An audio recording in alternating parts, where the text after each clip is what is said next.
Hey, it's Ryan with the Barn Strength and Conditioning.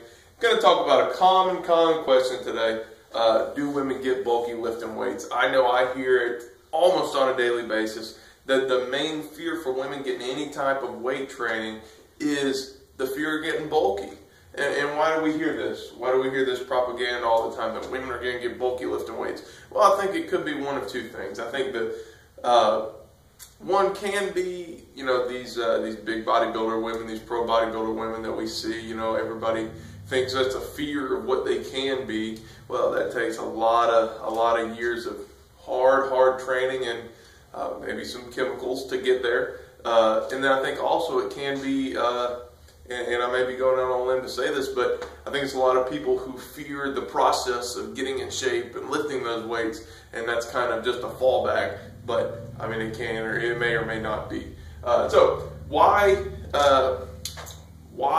do women gain muscle differently than men? We see a lot of guys, they're first getting in the gym, at first 6 weeks, 6 months, they're packing on some size, maybe not a whole lot, but a absolute difference that you can see. Well, we know at any given time in a man's life, we're looking at 7 to 10 times more testosterone in men than in women.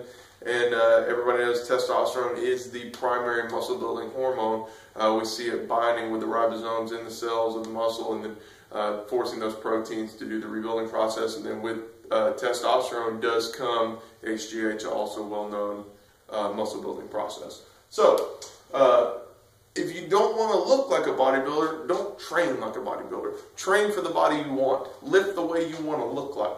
So one thing that we can think about here is doing a little bit more strength training, do a little bit more life preparedness type stuff. So there is things like CrossFit that we can do where we're staying, whenever we're in our strength portions, we're staying a little bit higher in the weight, a little bit lower in the reps.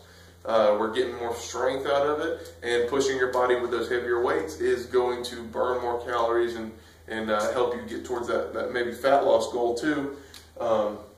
And then you get the metabolic conditioning part where we're really spiking up that heart rate for a while and really getting into the glycolysis responses and really just getting towards those goals right there. And why bother? Why do this? Well, if you want a better body, there's only one way to get it. Train. It's diet and exercise. I mean, you don't need me to tell you this. This is very common knowledge. Proper diet and exercise is what you have to do to get the body you want. Everybody's got these magical pills out there. You can go take these magic pills, lose 20 pounds in a few weeks. Well, as soon as you get off the pill, you're just going to go back to the way you were. You got to make a lifestyle change. So you can lie to yourself all you want, but at the end of the day, it takes to actually get out there and do it. And that's what it is. All right, let's get better this week, guys.